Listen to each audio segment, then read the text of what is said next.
Bonjour à tous. On va pouvoir commencer si vous êtes d'accord. Donc cette présentation sur le business plan et la manière de le présenter à votre banquier, donc c'est une durée de 45 minutes. Je vous propose qu'on fasse 30 minutes de présentation et éventuellement 15 minutes de questions-réponses si vous en avez. Alors moi je vais avoir deux questions à vous poser. Qui a déjà créé une activité, peu importe sous quelle forme, micro, entreprise? Personne? Et est-ce que certains ont déjà réalisé un business plan? Non plus? Bon, très bien. 100% de réussite. Alors, qu'est-ce qu'un business plan? Donc, c'est votre histoire, votre projet, votre feuille de route stratégique. En fait, c'est un document. Alors, souvent, c'est le titre de cette conférence, c'est sur la manière de le présenter à une banque. Mais ça va plus loin que ça. C'est une banque investisseur au sens large. Et puis, c'est aussi pour vous. La première chose à faire, c'est d'en faire un pour vous, même si vous n'avez pas besoin de financement, pour vous assurer que votre projet soit viable et que vous n'ayez rien oublié, et puis que vous puissiez valider l'ensemble des étapes pour savoir si vous vous lancez ou non. Donc vous allez reprendre votre feuille de route, vos objectifs, là où vous souhaitez arriver, la manière dont vous souhaitez y arriver. Donc globalement, c'est ça, un business plan, c'est voilà ce que j'ai envie de faire et comment je vais y arriver, avec quels moyens, quelles ressources. Donc c'est un outil de communication pour convaincre vos partenaires, mais comme je vous le disais, pour surtout vous convaincre vous de vous lancer dans le projet. Donc vous allez convaincre les experts, votre expert comptable éventuellement, les banques, les organismes de prêt d'honneur et tout autre investisseur qui souhaitera vous suivre dans ce projet. Ça peut être un associé par exemple. C'est un outil de gestion pour l'entrepreneur puisque vous allez faire ce prévisionnel, ce business plan. Et ce qui va être intéressant, c'est de pouvoir, une fois que vous vous serez lancé dans votre activité, suivre son évolution et pouvoir comparer où vous en êtes, donc le réaliser par rapport à ce que vous aviez prévu. Savoir si vous êtes en avance, en retard, et éventuellement pouvoir ajuster, voir quelles sont les raisons, et ce que vous pouvez faire pour ajuster à la hausse. Bien souvent, si vous êtes en avance, ça ne va pas forcément être un souci pour vous, mais ça peut aussi créer d'autres problèmes. Et financier avec des projections financières, donc on va en parler également, puisqu'à l'intérieur de ce business plan, vous allez avoir le prévisionnel financier. Et le prévisionnel financier, c'est quoi? C'est simplement la traduction chiffrée de toute la partie textuelle que vous allez avoir. Donc vous allez travailler votre produit, vos fournisseurs, votre étude de marché, pardon. Et donc ce prévisionnel financier, ces projections financières, ça va être la traduction chiffrée de l'ensemble de ces hypothèses. Alors les objectifs, montrer la cohérence homme-projet, eh bien oui, puisque peu importe où vous allez vous présenter, où vous allez présenter ce prévisionnel, ce business plan, eh bien ça va être vous allez devoir vous vendre et démontrer que vous êtes la bonne personne pour ce projet, pour cette activité, que vous êtes en mesure de pouvoir aller jusqu'au bout et de pouvoir l'accomplir. Donc il faut que vous soyez capable de justifier de compétences, d'expertise ou d'une raison valable en corrélation avec votre projet pour qu'une personne... En fait, mettez-vous toujours dans la peau de l'autre interlocuteur, votre banquier, votre investisseur, et dites-vous, ok, si moi demain on me demande d'investir ou de mettre de l'argent dans un projet, qu'est-ce que j'attends de ce projet, de la personne qui va me le présenter? Il faut que j'ai confiance en lui, que je sente qu'il maîtrise son sujet, etc. Donc c'est intéressant pour vous de vous mettre de l'autre côté pour justement vous préparer aux éventuelles questions aussi que vous aurez. Analyse de l'environnement et du marché. Alors c'est ce qu'on appelle l'étude de marché globalement, donc analyse des concurrents, des prestations proposées, des prix pratiqués. Donc vous allez faire ce qu'on peut aussi appeler communément un benchmark, c'est-à-dire qu'une comparaison, si jamais le produit ou la prestation existe déjà. Vous allez voir, est-ce qu'il y a des concurrents sur ce marché? Est-ce qu'il y a d'autres types de produits identiques ou proches qui sont disponibles? Analyser donc cet environnement, le marché. Est-ce que, en fonction de ce que vous allez vouloir développer comme activité, la localisation où vous allez le faire est adéquate? Est-ce qu'il y a un potentiel pour vous lancer sur ce type de projet. Donc ça va vraiment être l'étude complète de votre capacité de vente. Et donc c'est à l'issue de cette analyse de l'environnement et du marché que vous pourrez éventuellement déterminer votre chiffre d'affaires prévisionnel. Donc planifiez votre croissance à court, moyen et long terme. Mais un prévisionnel, globalement, ça se fait sur 3 ans, sachant que, pour être tout à fait honnête avec vous, le prévisionnel, ça reste très subjectif. Alors, c'est pas la boule de cristal de Madame Irma, mais parfois, c'en est pas très loin, puisque vous allez prévoir le futur, et donc il peut se passer tout un tas de choses. Les personnes qui ont fait des prévisionnels dans la restauration et qui ont racheté un fonds 6 mois avant le Covid, certainement que dans leur étude de marché, ils n'avaient pas prévu que les années suivantes, ça allait être compliqué. Donc vous allez, ce qui est important de faire, c'est qu'à un instant T, vous soyez en mesure de pouvoir prévoir, en tout cas d'avoir des arguments suffisamment solides pour anticiper ce qui va se passer donc à court terme, donc ça va être dans l'année, où là vous pouvez décomposer votre prévisionnel, vous pouvez l'avoir, voilà, quand on dit court, moyen, long terme ça peut être avec 3 ans ou plus, mais au-delà de 3 ans c'est très compliqué et très utopique. Le court terme, ça va être dans l'année, donc vous pouvez décomposer cette année en mois, en période, en vous disant, bien voilà, si je dois faire par exemple 100 000 euros ou 120 000 euros sur l'année, si j'ai une activité qui n'est pas saisonnière, ça veut dire que je dois faire 10 000 euros par mois. Ok, comment est-ce que j'arrive à réaliser ces 10 000 euros? Et donc à chaque fois, c'est d'essayer de décomposer avec la plus petite unité possible pour vous permettre, voilà, par exemple, ramener à la semaine, au nombre de jours, à l'unité, pour estimer voilà, la quantité de produits et de croissance que vous allez être en mesure de proposer. Et mesurer le risque, donc identification des risques potentiels et stratégiques associés pour les gérer. Mais en effet, pour toute activité, il y aura des risques et des limites, donc des risques externes potentiellement et des limites internes. Est-ce que j'ai toutes les compétences? Est-ce que j'ai toutes les ressources financières, ressources humaines ou autres pour pouvoir aller jusqu'au bout de ce projet?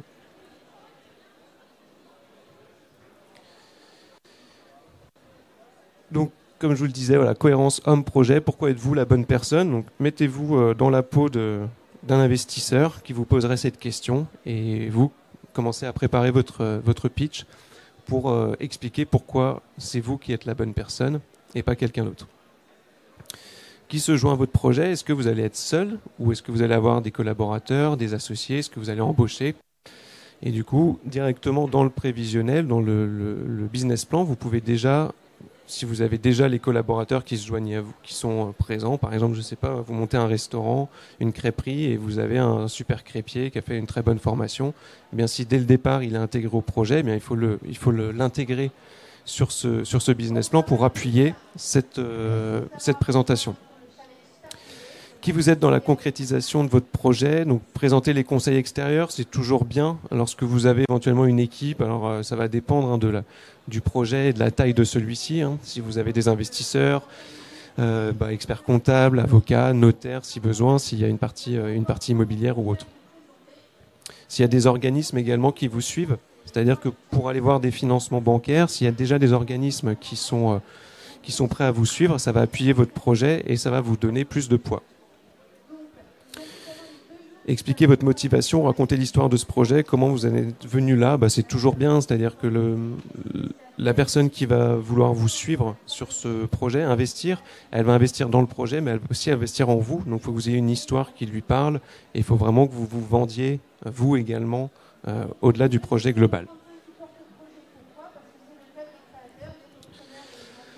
Donc l'activité et le marché, alors ce qu'il faut faire, en tout cas ce que je préconise, c'est que quand je vous disais tout à l'heure, la plus petite unité possible. Pourquoi? Parce que si demain vous présentez votre business plan, votre prévisionnel auprès d'une banque et que vous mettez première année 100 000 euros de chiffre d'affaires, deuxième 150 000, troisième 200 000, ok, la personne en face va vous dire très bien, comment vous l'avez déterminé? Si vous n'êtes pas capable de le justifier, ça va être compliqué et dès le départ, votre projet va être un petit peu bancal. Donc, il faut que vous soyez capable de pouvoir expliquer, comme je vous le disais tout à l'heure, oui, les 120 000 euros de chiffre d'affaires, ils s'expliquent par 10 000 euros par mois parce que je suis capable de, je sais pas moi, si c'est, qu'est-ce que ça peut être comme activité? Une activité de, je sais pas moi, on peut rester sur le restaurant. Si c'est une activité saisonnière, vous allez pouvoir dire, voilà, mon établissement, il a telle surface, donc je peux faire tant de couverts.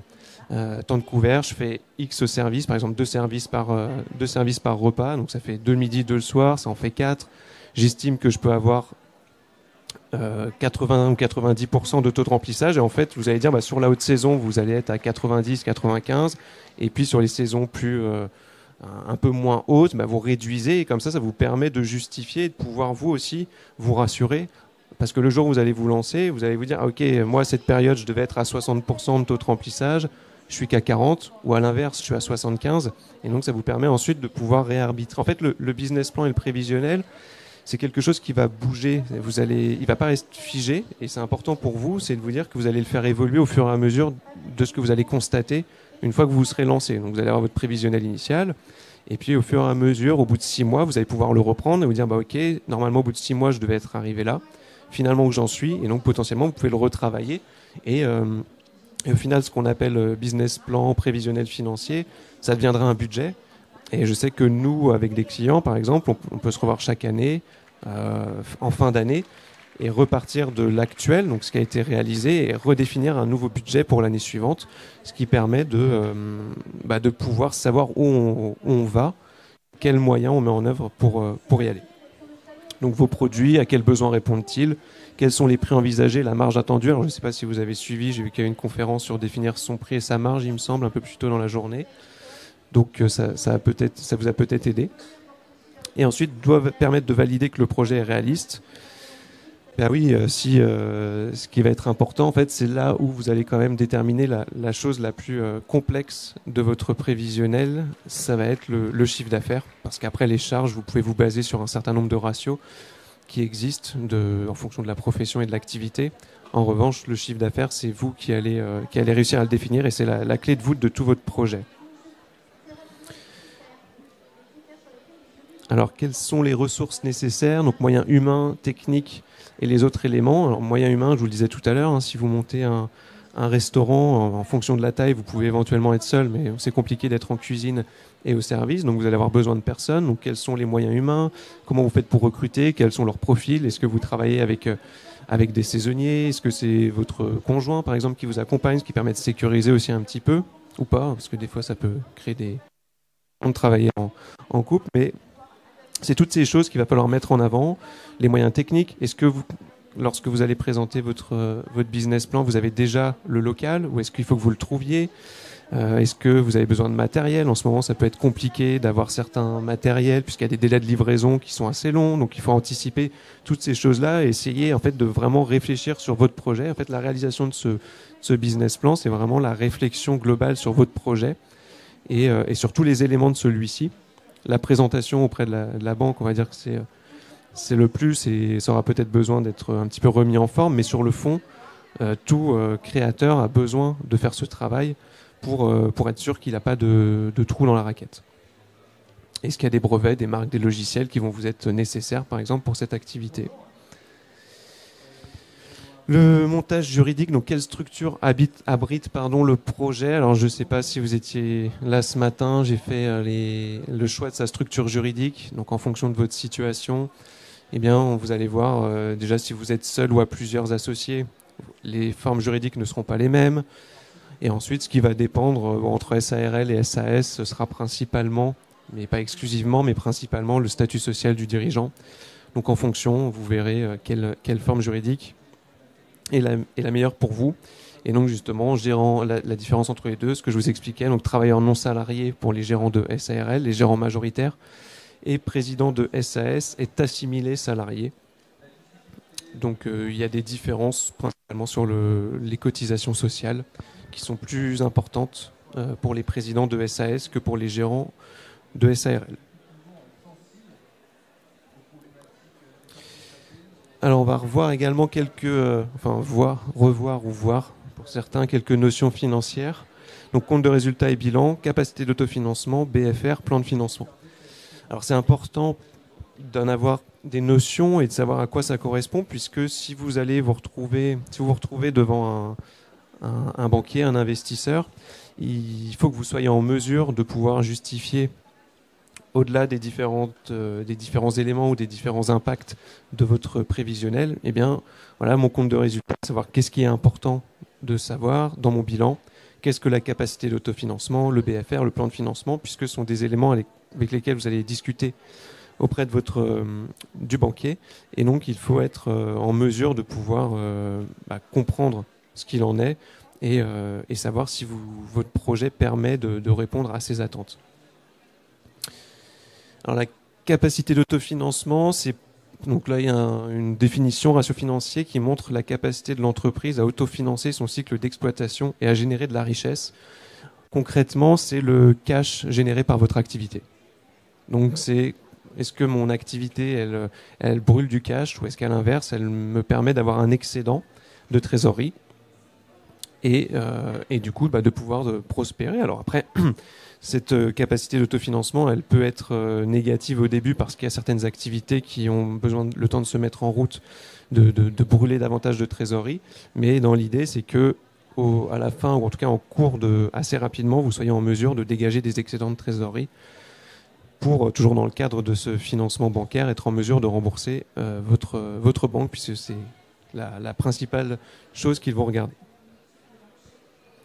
Donc vous allez prendre toutes vos ventes encaissées et ensuite tous vos achats, tous vos coûts décaissés. Parce qu'il y a certains coûts qui ne sont pas décaissés dans vos activités. Je prends l'exemple on peut rester sur le restaurant d'ailleurs. Si le restaurant a beaucoup d'investissements sur de l'agencement, sur du matériel, eh bien, il va y avoir d'importantes dotations aux amortissements. Alors, je ne sais pas si c'est une notion qui vous parle. En quelques mots, l'amortissement, c'est quoi? C'est vous investissez. Eh bien, en fait, la valeur de cet investissement, il va être linéarisé sur une certaine période. Donc, si on prend, je sais pas moi, du mobilier, par exemple, pour le restaurant, toujours, on va dire que vous allez l'utiliser pendant 5 ans, parce que vous devez le renouveler tous les 5 ans. Eh bien, en fait, la valeur initiale, eh bien, 1/5 sera repris chaque année en moins de votre résultat. Donc, ça vous donne une réduction fiscale et réduit la base d'imposition de l'impôt. Pour autant, c'est pas une charge décaissée, puisque vous avez investi autant en zéro, et donc c'est simplement entre guillemets un cadeau fiscal qui vous est fait. Donc ça, c'est retraité de la capacité d'autofinancement puisqu'il n'y a pas d'effet sur votre trésorerie. Je ne l'ai pas encore dit, mais la priorité, enfin vous dans vos activités, s'il y a bien une chose que vous devez retenir de cette heure ou du reste, c'est que c'est le cash en fait. C'est la trésorerie, c'est la chose la plus importante pour vous, c'est la gestion de votre trésorerie. Après tout le reste, vous avez beau faire 1 million de chiffre d'affaires, si au final vous êtes toujours à découvert ou si vous n'arrivez pas à avoir à créer suffisamment de cash, c'est pas la peine de poursuivre. Enfin, c'est peut-être un peu rude, mais c'est comme ça que je le vois en tout cas. Donc voici un compte de résultats où vous allez donc en première ligne le chiffre d'affaires, donc ce sont vos ventes. Alors, donc ça, c'est un agrégat qui est important pour vous et que vous allez devoir justifier auprès de vos investisseurs. Et donc, déterminer comment vous l'avez établi. Et ensuite, vous voyez, en fonction des différents agrégats, vous avez des taux. Et donc, ces taux, on est capable, nous, professionnels, et vous, de les trouver également en fonction de la zone géographique, en fonction de l'activité. Vous êtes capable de déterminer quels sont les ratios de la profession, même en fonction du nombre d'effectifs. Ce qui peut vous permettre de savoir en fonction de vos prévisions, est-ce que je suis dans le juste ou est-ce que je suis complètement à côté de la plaque. J'ai l'exemple d'un client qui est une boucherie, charcuterie, traiteur, qui lorsqu'on a fait son prévisionnel avait une marge qui était au-dessus de la moyenne et qui était surtout au-dessus de la marge que faisait la personne à qui il a racheté le fonds. Et donc, pareil, la question est assez vite arrivée de savoir comment on le justifie, puisque pourquoi est-ce que vous feriez une meilleure marge que la personne qui était là avant vous. Donc, l'histoire qui a été faite, et la réalité, c'est qu'en fait, l'ancien propriétaire faisait beaucoup de plats préparés, et donc à ce titre, avait des coûts d'achat plus élevés, alors que le nouveau, mon client, lui, faisait beaucoup plus de choses par lui-même, ce qui lui permettait d'avoir des coûts d'achat plus faibles et donc d'avoir une meilleure marge. Donc c'est comme ça qu'il a pu expliquer. Mais en fait, voilà, c'est l'explication qu'on a eue, qui était juste et qui s'est avérée exacte dans le temps. Mais il faut que vous soyez préparé et que vous soyez capable de justifier ce type de questions qui pourraient se produire. Donc la marge, ça va être le coût d'achat des marchandises ou des matières vendues.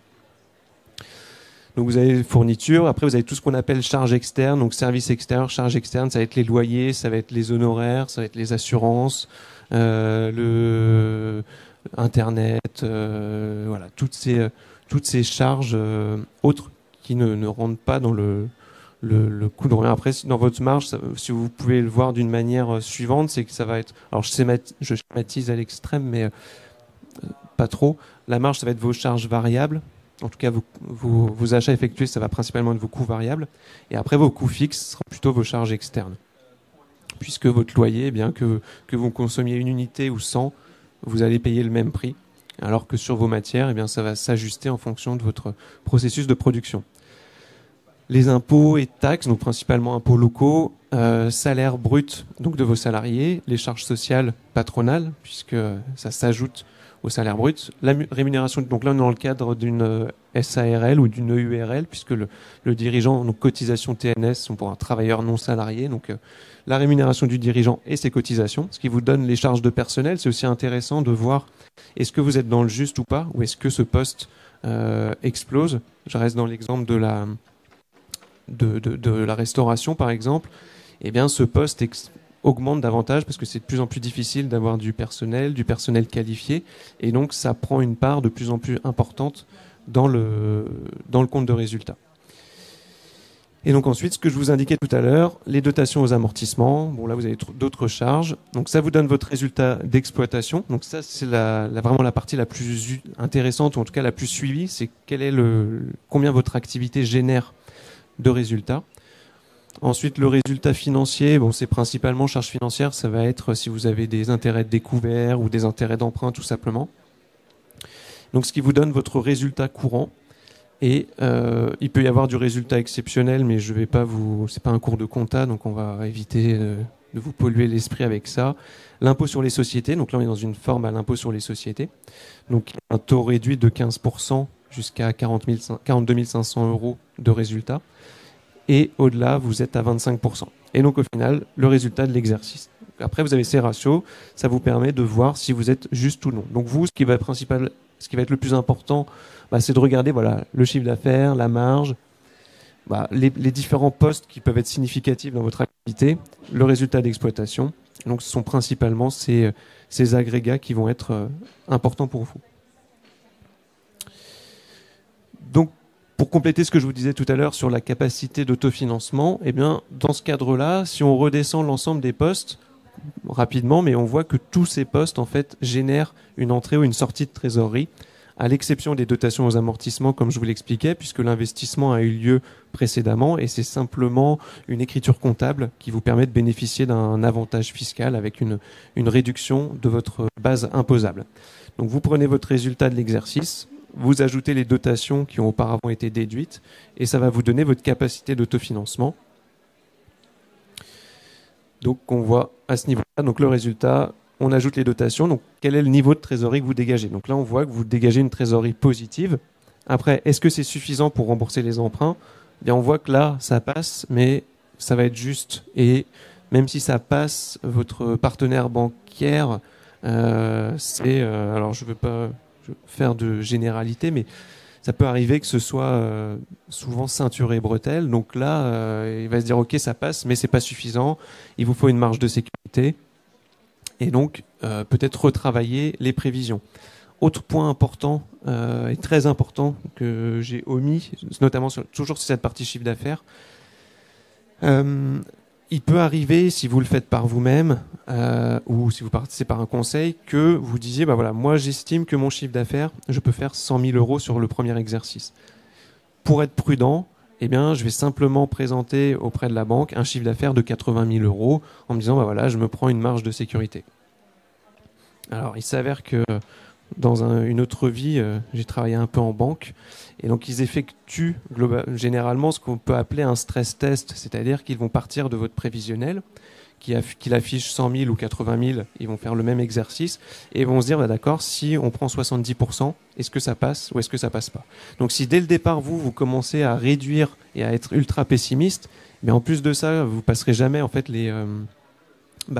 cet exercice, puisque vous allez être beaucoup trop pessimiste sur l'activité que vous allez pouvoir générer. Et donc au-delà de ça, si on se dit bah voilà, vous avez un pépin où ça prend moins au départ, etc. Et donc que se passe-t-il si jamais vous n'êtes pas en mesure de réaliser le prévisionnel? Eh bien, ça ne passera pas. Donc soyez vigilants là-dessus, soyez prudents, mais soyez pas trop non plus. L'important, c'est que vous soyez capable de le justifier, d'argumenter. Si on vous dit, bah ok, comment vous êtes arrivé à ce chiffre-là? Eh bien, il faut que vous soyez capable de pouvoir le détailler de la manière la plus précise possible. Vous, ça vous permettra d'avoir une bonne vision et ça rassurera également le partenaire en face sur votre maîtrise des chiffres et sur votre maîtrise du business et de votre potentiel. Le besoin en fonds de roulement, ça va être important. Ça va dépendre de votre activité. Je reste, parce que c'est une activité facile à comprendre, mais je reste sur l'activité de restaurateur. Quand vous allez au restaurant, la plupart du temps, j'imagine, sauf si vous êtes un bon client, vous payez comptant. À l'inverse, le restaurateur, lui, il peut avoir des délais de règlement auprès de ses fournisseurs. Et donc, c'est intéressant dans ce type d'activité puisque vous avez ce qu'on appelle une ressource en fonds de roulement, c'est-à-dire que vous avez déjà encaissé les ventes avant d'avoir payé votre fournisseur. Donc, éventuellement, si, je sais pas, c'est une crêperie, vous avez peut-être vendu deux fois le jambon, vous avez 2 commandes de jambon avant d'avoir payé la première, parce que vous avez des délais qui vous permettent de le faire. Et donc en fonction de l'activité, il y en a d'autres par contre pour lesquels vous allez, notamment au début, les fournisseurs vont pas vous faire confiance, et donc ils vont vous demander de payer comptant. Et à l'inverse, vos clients peuvent avoir des délais de règlement selon l'activité que vous réalisez. Donc ça revient à la chose importante que je vous indiquais, c'est le suivi de votre trésorerie, puisque ça, c'est un élément important. Le besoin en fonds de roulement, c'est un élément très important sur votre cash, en fait, tout simplement, puisque vous pourriez très bien, on l'a vu par le passé, des sociétés qui avaient une croissance exponentielle, donc qui avaient énormément de chiffre d'affaires, mais qui avaient un BFR très important, donc un besoin de trésorerie très important, et qui finalement ont mis la clé sous la porte parce qu'ils n'étaient pas en mesure de pouvoir avoir suffisamment de trésorerie pour payer leurs fournisseurs, et sachant que leurs clients payaient plus tard, ou que leur activité mettait plus de temps à générer cette trésorerie. Donc soyez vigilants sur ce point et prenez-le bien en compte dans vos hypothèses, en vous disant voilà, à combien de jours je paye mes fournisseurs, quel est mon niveau de stock aussi. Le niveau de stock, c'est important, ça rentre en compte, puisque le stock, c'est de la trésorerie que vous générez. C'est de la trésorerie parce que vous le payez, ou même si vous avez des délais, mais en tout cas, il n'est pas vendu, donc il coûte de l'argent, il faut le stocker. Éventuellement, il peut perdre de la valeur en fonction du type de stock que vous avez. Un restaurateur, s'il n'a pas vendu toute la nourriture au bout de certains jours, c'est perdu. Donc ça coûte le stock. Le plan de financement, ça va être un élément également à présenter. Vous allez avoir d'un côté vos ressources, d'où proviennent les fonds. Donc apport personnel, de la famille, l'emprunt bancaire, des subventions, etc.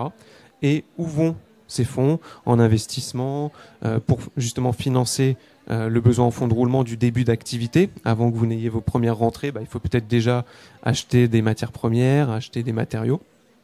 Donc ce plan de financement, il va permettre de voir, de faire la corrélation entre les fonds dont vous bénéficierez et comment vous les allouez. Donc là, voilà schématiquement un besoin en fonds de roulement. Donc on fait un plan de financement avec les différents exercices. On a le besoin initial en temps zéro avant que vous n'ayez commencé votre activité. Donc là, on voit que vous avez des immobilisations à financer. Voilà, il y a l'achat d'un fonds de commerce, il y a un véhicule à acheter. Et donc on est à 275 000. Et en face, il y a le capital. Donc c'est vous ce que vous allez mettre à la constitution de la société. Des apports en compte courant, donc c'est les fonds que les associés mettront en plus. Des emprunts bancaires. Donc là, on voit qu'on a un excédent de trésorerie au temps zéro. Et après, en fonction des différents exercices de l'année, vous allez voir ces besoins et le solde de trésorerie évoluer en fonction chaque année des ressources. Donc vous voyez ici votre capacité d'autofinancement, ça va être votre ressource de trésorerie et comment vous la louez. Ici, on a des remboursements d'emprunts, on a du fonds de roulement. Et donc ça vous permet de suivre quels vont être vos besoins et quel est le montant que vous avez demandé. Vous pourriez avoir besoin de trésorerie en vous disant moi j'ai juste besoin des 272 000 au départ, Mais en faisant ce travail, ça vous permet de dire il faut peut-être que je prenne un peu plus parce que si la saison est un peu dure ou autre, eh bien ça vous permet vous de vous protéger et de pouvoir dès le départ avoir suffisamment de trésorerie, d'être suffisamment serein pour lancer cette activité. Bon, le bilan comptable, on peut regarder rapidement. C'est pas forcément le plus important pour vous. Ce qui va être important, c'est de regarder vos postes d'emprunt, quel est votre taux d'endettement, et puis après voilà vos niveaux de stock. Mais bon, là c'est plus si déjà le reste vous le maîtrisez, ça sera déjà une bonne chose.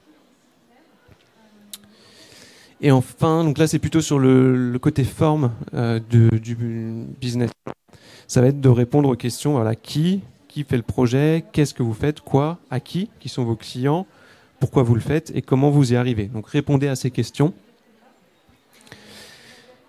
Inspirez confiance, c'est ce que je vous indiquais, hein, c'est vous allez vous vendre vous, ça va être votre projet, mais ça va surtout être le porteur du projet que vous allez vendre. Et montrer que vous avez la capacité de développer le projet, voilà, faut que vous soyez sûr de vous. Et donc, toutes ces notions financières, vous n'allez pas forcément dire, quand vous allez voir votre banque, très bien, je viens avec mon expert comptable, c'est lui qui va expliquer. On vous prépare avant, mais c'est quand même mieux. Alors, ça dépend de l'ampleur des projets, mais quand vous êtes sur de la création, clairement, il faut que ce soit vous qui vous présentiez. Et vous pouvez pas forcément avoir réponse à tout, puisque c'est pas votre cœur de métier. Mais il faut que ça va rassurer de savoir que vous avez quand même, et que ça vous intéresse cet aspect-là. Passionné mais rationnel. Et ambitieux mais réaliste, c'est ce que je vous indiquais. Il faut que, au travers des chiffres, vous présentiez quelque chose qui soit ambitieux, mais surtout réaliste et justifiable, et que vous soyez capable d'expliquer et de justifier les hypothèses que vous avez retenues. Voilà. Je vous remercie. Je ne sais pas si vous avez des questions.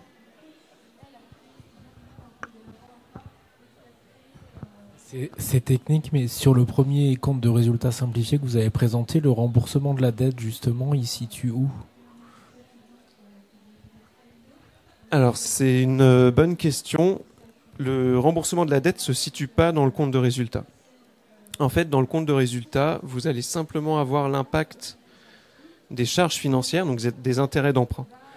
Par contre, et c'est pour cette raison qu'on le présente dans cet autre document, qui est la capacité de l'autofinancement, qui lui va partir du résultat et va ensuite venir constater le remboursement des emprunts, puisque les emprunts en fait apparaissent dans le bilan.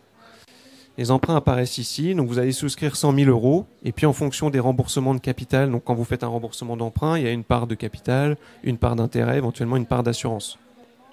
Et donc quand vous venez rembourser, eh bien, la part de capital initialement empruntée vient se réduire ici au fur et à mesure des années. Les intérêts passent dans le compte de résultat et les assurances également.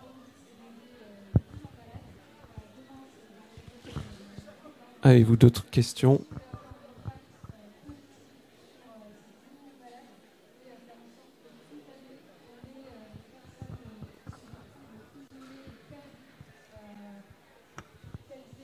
Est-ce qu'une subvention pour aider au rachat d'un fonds de commerce, ça peut être amorti dans le compte de résultat ? Alors après, ça va dépendre. Vous allez avoir des subventions. Il y a plusieurs types de subventions. Il y a ce qu'on appelle des subventions d'exploitation. Par exemple, une subvention d'exploitation qui existe en ce moment, c'est lorsque vous embauchez une personne en apprentissage, vous avez une aide de l'État. Et donc cette aide de l'État, c'est vous allez en fait chaque mois vous faites le bulletin de salaire à votre salarié, et ensuite vous recevez donc une quote-part de cette aide chaque mois sous forme de virement.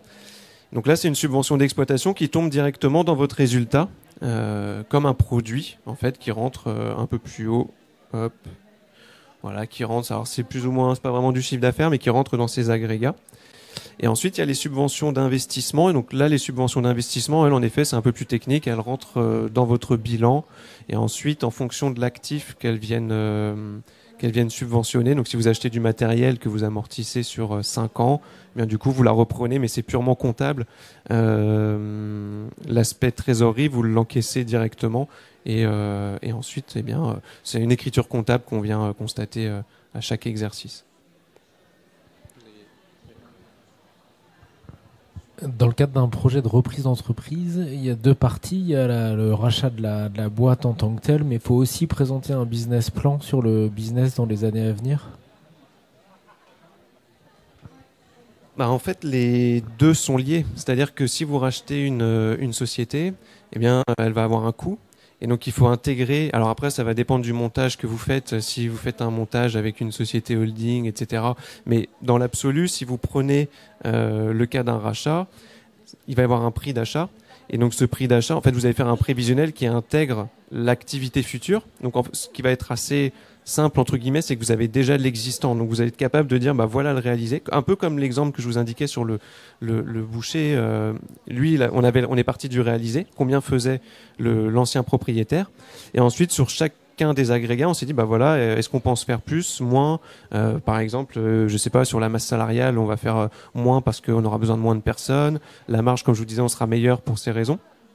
Et ensuite, ce qu'on va intégrer également, c'est le remboursement de cet achat. Et donc là où on va voir si peut-être qu'auparavant l'activité ou la société que vous rachetez, le fonds, il avait une activité suffisante. Pour autant, le fait d'intégrer l'effet de ce rachat, ça peut poser souci. Ça a été, alors je fais un aparté, mais il y a eu pendant les années 2000 des grosses ce qu'on appelait les LBO, donc beaucoup de sociétés qui en rachetaient d'autres et qui payaient très cher pour racheter des sociétés. Sauf que pour permettre de payer les emprunts ou les investisseurs, il fallait remonter énormément de dividendes et énormément de résultats de la société acquise. Donc en fait, on l'asséchait et elle était plus en mesure de se développer, d'investir, et donc en fait, elle périclitait. Et donc c'est pour cette raison que dans votre prévisionnel, vous avez également intégré le coût de ce rachat.